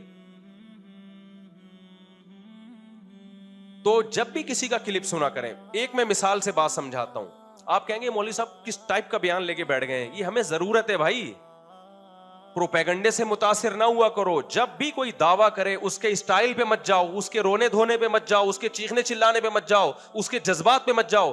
بعض اسکالر بڑے جذباتی ہو کے بیان کر رہے ہیں, یہ ایسے ہیں فلانا ایسے, لوگ کہتے ہیں وہ رونا شروع کر دیتے ہیں لوگ, یار یہ واقعی اتنا برا ہے یہ آدمی. او بھائی وہ جو دعوے کر رہا ہے دعوے برائے دعوے ہیں وہ. میں اکثر ایک واقعہ بیان کرتا ہوں. حضرت عمر کا دور حکومت تھا, کوئی جج تھے, ان کی عدالت میں ایک عورت آئی روتے ہوئے, اپنے شوہر پہ الزام لگا رہی تھی میرا شوہر ایسا ہے, میرا بہت رو رہی تھی. تو جو کمرہ عدالت میں لوگ بیٹھے ہوئے تھے انہوں نے جج سے کہا کہ جج صاحب یہ عورت بڑی مظلوم ہے, آپ اس کے حق میں فیصلہ کریں. تو انہوں نے کہا بھائی رونا مظلومیت کی دلیل نہیں ہے. جج تھے نا, ماہر تھے, وہ تو صبح شام بھگتتے رہتے. انہوں نے کہا اگر رونا مظلومیت کی دلیل ہوتا تو یوسف علیہ السلام کے بھائیوں نے کنویں میں یوسف علیہ السلام کو ڈالا اور خود الٹا روتے ہوئے آ رہے ہیں. رونا یوسف علیہ السلام کو چاہیے تھا, رو کون رہا ہے؟ بھائی رو رہے ہیں. وجاءوا اباہم عشاء یبکون, قرآن کہتے ہیں شام کو ابا کے پاس آئے روتے ہوئے, رو رہے ہیں ہائے ہمارے بھائی کو کیا ہو گیا, ہائے ہمارے بھائی کو کیا ہو گیا, حالانکہ جھوٹ بول رہے تھے. تو رونا دلیل محبت نہیں ہے, نہ آپ کے برحق ہونے کی دلیل ہے, نہ جذباتی ہونا آپ کے برحق ہونے کی دلیل ہے. تو ہماری قوم میں بڑا مسئلہ میجورٹی میں یہ ہے کہ وہ جذبات سے متاثر ہو رہے ہیں. جب بھی کوئی الزام لگایا کرے اس کو تجزیہ کیا کرو کہ یہ بول کیا رہا ہے. میں ایک مثال دیتا ہوں, چونکہ آج کل علماء کے خلاف بہت پروپیگنڈا ہو رہا ہے یوٹیوب پہ. ایک صاحب ہیں ملحد قسم کے ہیں, ویسے اپنے آپ کو مسلم کہتے ہیں, وہ انہوں نے بڑے بڑے سائنسدانوں کی تصویریں لگائیں, آئنسٹائن کی, نیوٹن کی, بڑا جو ہے نا, اور بیچ میں مولانا طارق جمیل صاحب کی, اور کہا کہ دیکھو ان لوگوں کی یہ ایجادات ہیں, یہ کام کیے اور یہ کام کیے, اور یہ حوروں کی ٹانگوں کی حسن اور جمال بیان کرتا ہے یہ آدمی. نیچے لوگوں نے کہا یار یہ دیکھو مولوی کسی کام کے. مولانا طارق صاحب نے بسا اوقات حوروں کے حسن پہ بیان کیا نا, کہہ رہے ہیں یہ دیکھو یہ ڈاکٹر ہے اتنا بڑا, انگریزوں کے ساری تصویریں نا, یہ آئنسٹائن ہے, یہ نیوٹن ہے, یہ اتنے بڑے بڑے سائنسدان جنہوں نے یہ کیا, اور ہنس بھی رہا ہے اور کہہ رہے ہیں یہ حوروں کے. تو ہماری قوم ان کو فالو کر رہی ہے, ان کو چھوڑا ہوا ہے. سمجھ میں آئی بات؟ تو لوگ کہہ رہے ہیں بات تو صحیح ہے. یہ بات صحیح نہیں, وہ آپ کو الو بنا رہا تھا اور آپ الو بن گئے ہو. اس کو چاہیے تھا اپنی تصویر لگاتا مولانا طارق جمیل صاحب کی جگہ, اور پھر کہتا آئنسٹائن یہ کر کے گیا, نیوٹن یہ کر کے گیا, اور میں یہاں بیٹھ کے وہ کر رہا ہوں جس کو کراچی میں ایک لفظ کہتے ہیں لیکن وہ ممبر پہ استعمال کرنا جائز نہیں. سمجھ رہے؟ تو کون سا کوئی پازیٹو کام کر رہا ہے؟ یہ بات کوئی سائنسدان کرتا ہے نا کہ میں یہ کر رہا ہوں, میں یہ کر رہا ہوں, اور مولانا طارق جمیل صاحب حوروں کے فضائل سنا کے لوگوں کو بیوقوف بنا رہے, معاذ اللہ ان کی رائے میں. تو نے کون سا تیر, تو کیا چارٹرڈ اکاؤنٹنٹ بن گیا ہے, یا کوئی تو لیب میں تو نے کوئی پانی سے چلنے والی کوئی گاڑی ایجاد کر لی ہے تو نے؟ تو بھی تو کچھ بھی نہیں کر رہا. وہ حوروں کے فضائل بیان کر کے کم از کم زنا سے تو روک رہے ہیں نا لوگوں کو. تو آپ نے کیا تجزیہ کرنا ہے؟ ایسے فتنہ پرستوں سے ہوشیار رہیں, ان کو پروموٹ نہ کیا کریں. لوگ کہہ رہے ہیں لوگوں نے ان سے پازیٹو کہا, واقعی یار یہ پروپیگنڈا ہے میڈیا کا. پہلی بات تو یہ کہ مولانا طارق جمیل صاحب کے 100 بیانات میں 2 بیان حوروں کے فضائل پر ہوں گے, 98 بیان حوروں کے فضائل پر نہیں ہے. 98 میں اخلاقیات سکھائی جا رہی ہیں جو اس یوٹیوبر کے پاس نہیں ہے, کہ کسی پہ طنز کیسے کیا جاتا ہے, کسی پہ اعتراض کیسے کیا جاتا ہے. ایک اخلاقیات کا شعبہ جو مولانا طارق جمیل صاحب نے شروع کیا تھا, جو مولویوں کا شعبہ ہے, وہ بھی آپ نے ختم کر دیا. اس سے سائنسدان تو پیدا نہیں ہوں گے, تھوڑی سی جو تمیز سوسائٹی میں باقی رہ گئی ہے وہ بھی مارکیٹ سے شارٹ ہو جائے گی. ہونا یہ چاہیے تھا کہ جب بھی کسی کا مقابلہ کسی سے کیا جاتا ہے تو جنس کا مقابلہ جنس سے کیا جاتا ہے. خوب سمجھ لو, جنس کا مقابلہ خلاف جنس سے کبھی نہیں کیا جاتا.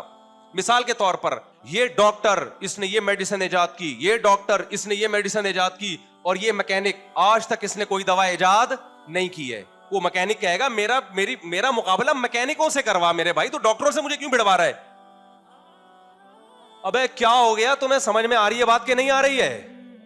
تو مولانا طارق جمیل صاحب کا مقابلہ آپ کو نیوٹن آئنسٹائن سے کروانے کی ضرورت نہیں ہے. آپ مولانا طارق جمیل صاحب کی تصویر لگاتے اور ہندوؤں کے پنڈتوں کی تصویر لگواتے اور سکھوں کے جو بھی ان کے مذہبی رہنما ہوتے ہیں وہ لگاتے اور پادریوں کی تصویر لگاتے.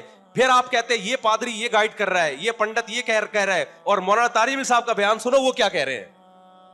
پھر ہم کہتے ہیں یہ جو آپ مقابلہ کر رہے ہو مذہبی لیڈروں کا, مذہبی, آپ مسلمانوں کے مذہبی لیڈر کو دیکھو, نہا دھو کے جمعے میں تیار ہو کے آتے ہیں, نہا دھو کے سفید کپڑے پگڑی, اور آپ ہندوؤں کے پنڈت کی تصویریں لگاؤ ساتھ میں, عیسائیوں کے پادریوں کی لگاؤ. خدا کی قسم جو گیٹ اپ علماء کا اور جو روحانیت اور چہرے پہ اطمینان ان کے نظر آئے گا, کسی کے مذہبی لیڈروں میں آپ کو وہ روحانیت نظر نہیں آئے گی. اور اگر آپ نے نیوٹن اور آئنسٹائن کا مقابلہ کروانا ہے تو اپنے یونیورسٹیوں کے پروفیسروں سے کرواؤ.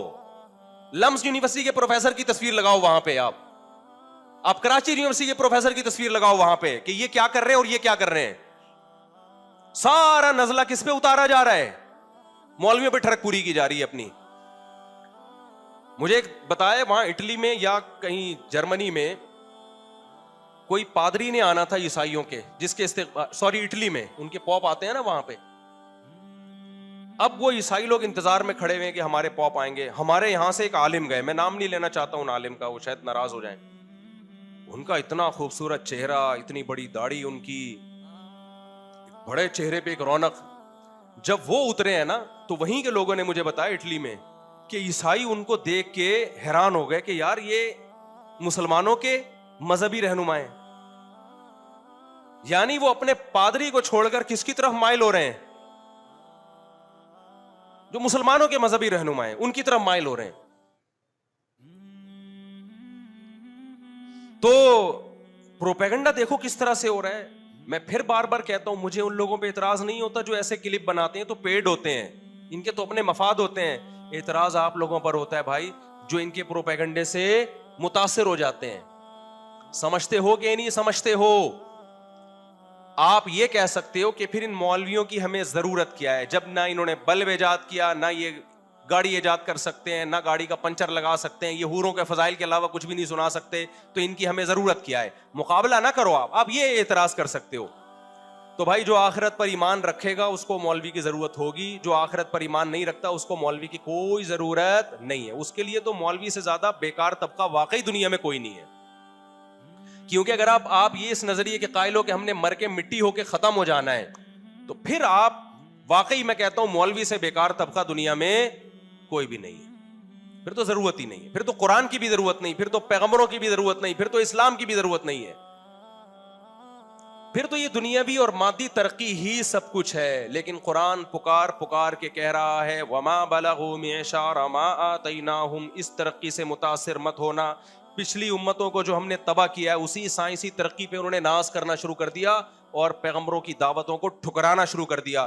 پیغمبر نے کہا زنا حرام، انہوں نے کہا ہم سائنسی ترقی کو فوکس کریں گے. زنا کرنا نہ کرنا یہ مذہب کا ٹاپک ہے، یہ ہمارا ٹاپک، یہ ہمارا ہیڈ ایک نہیں ہے. یہ لوگ جو مولویوں کی مخالفت کر رہے ہیں نا صرف ایک حور کو لے کے، مولوی کا اصل ٹاپک حور نہیں ہے. مولوی کا اصل ٹاپک یہ کہ آپ اپنے باپ اور ماں کو بڑھاپے میں اولڈ ہاؤس میں جمع نہیں کرا سکتے. یہ سمجھتے ہیں کہ ہم جمع کرائیں گے تو ترقی کریں گے، گھر میں رکھیں گے تو ہمیں ان کی کھانسی برداشت کرنا پڑے گی. یہ اس ٹینشن سے بچنے کے لیے سوسائٹی سے مولوی کو کیا کر رہے ہیں؟ نکالنا چاہتے ہیں. مولوی کہتا ہے تمہیں زنا کرنے کی اجازت نہیں ہے.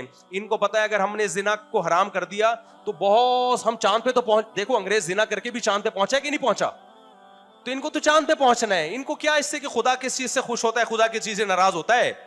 تو مولوی کہتا ہے نکاح کرو، ان کو اس سے تکلیف ہو رہی ہے. یہ کیوں ہمارے داخلی معاملات میں ہم گرل فرینڈ رکھیں یا نکاح کریں، ہمارا ہیڈ ہے. یہ سمجھتے ہو کہ نہیں سمجھتے ہو؟ مولوی کہتا ہے شراب کیا ہے؟ حرام ہے. یہ کہتے ہیں یار شراب پی کے انگریز کہاں سے کہاں چلا گیا. مولوی کہتا ہے بھائی شراب پی کے تو یہاں بیٹھے بیٹھے آپ چاند پہ پہنچ جاتے ہو، ہم مانتے ہیں اس بات کو، لیکن خدا شراب سے کیا ہوتا ہے؟ ناراض. چترول لگیں گے مرنے کے بعد. جو زنا کرتا ہے دنیا میں ترقی کر لیتا ہے میرے بھائی وہ، لیکن چترول کب لگیں گے؟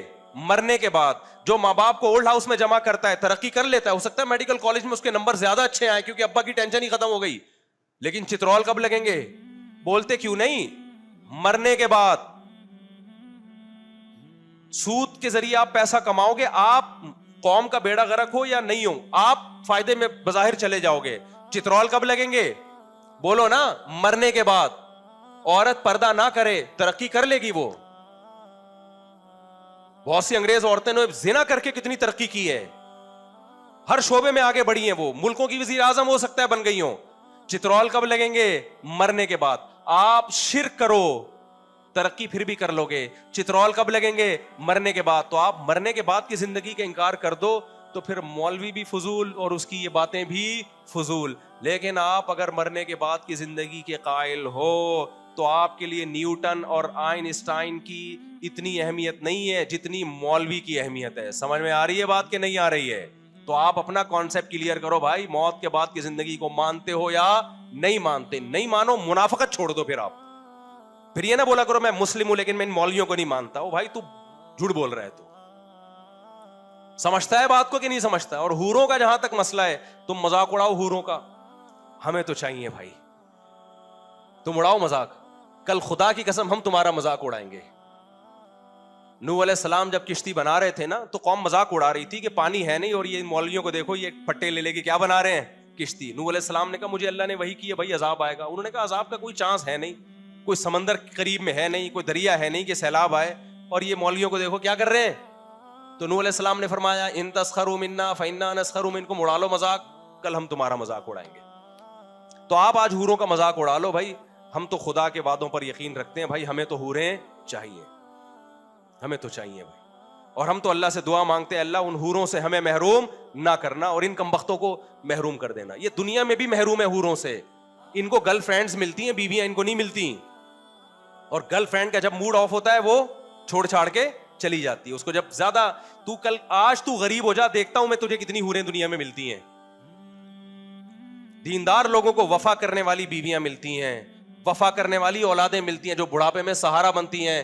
ان کمبختوں کو جو حوروں کا مذاق اڑاتے ہیں, نہ دنیا میں وفادار بیویاں ملتی ہیں اور نہ بڑھاپے میں وفادار اولادیں ملتی ہیں. اور آخری بات کر کے بیان کو ختم کرتا ہوں میں, یہ جو بار بار الزام لگا رہے ہیں مولویوں کی وجہ سے ملک ترقی نہیں کر رہا. لوگ کہتے ہیں دیکھو اتنی مسجدیں, اتنے مدرسے, لیکن اتنی کرپشن. یہ بھی دعویٰ برائے دعویٰ ہے. ان مسجدوں کا کیا کردار ہے بھائی آپ کو ترقی سے روکنے میں؟ کسی کو دیکھا آپ نے مسجد میں امام کو بیٹھ کے ترقی کے خلاف تقریر کر رہا ہو؟ کسی کو دیکھا؟ آپ کہہ سکتے ہیں ترقی کے خلاف تو تقریر نہیں کرتے, لیکن حوروں کے اتنے فضائل بیان کر دیتے ہیں کہ لوگ ان کے چکروں میں پڑ جاتے ہیں, اور کوئی آئنسٹائن اور نیوٹن جیسا پھر پیدا نہیں ہوتا, سارے حوروں کے چکر میں لگ جاتے ہیں. او بھائی حوروں کے چکر میں لگا کے ترقی سے نہیں روک رہے, آپ کو موٹیویٹ کر رہے ہیں ہم کہ تم ترقی کرو, کیونکہ اللہ نے جنت کی حوروں کا وعدہ سست اور پوستی لوگوں سے نہیں کیا, انہی لوگوں سے کیا جو اسٹرگل کرتے ہیں.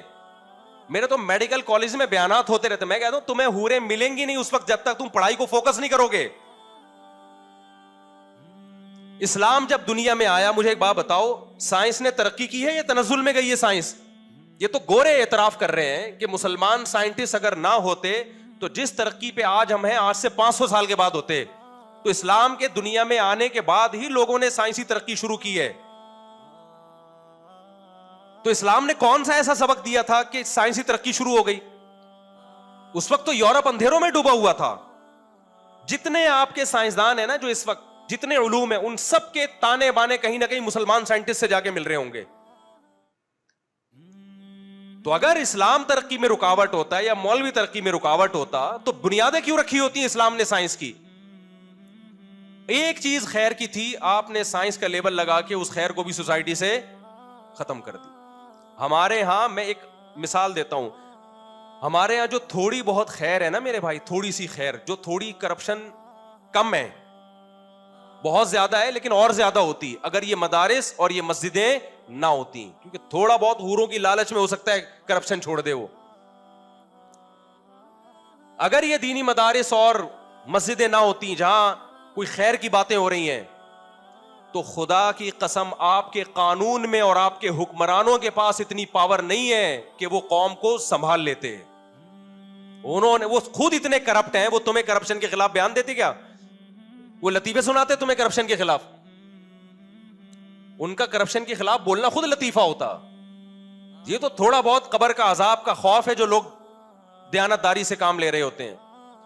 تو جب بھی میرے بھائی یوٹیوب پہ فیس بک پر کوئی بھی شخص بیٹھ کے فضول باتیں کر رہا ہو نا, تو اس کو پروموٹ نہ کیا کریں, اینالائز کیا کریں. نمبر 1, آپ نے یہ الزام لگایا, اس کا کیا ثبوت ہے آپ کے پاس؟ نمبر 2, آپ نے یہ الزام لگایا, اس کا کیا ثبوت ہے؟ نمبر 3, آپ نے یہ الزام لگایا, اس کا کیا ثبوت ہے؟ تاکہ آئندہ کوئی بولنے سے پہلے 100 دفعہ سوچے.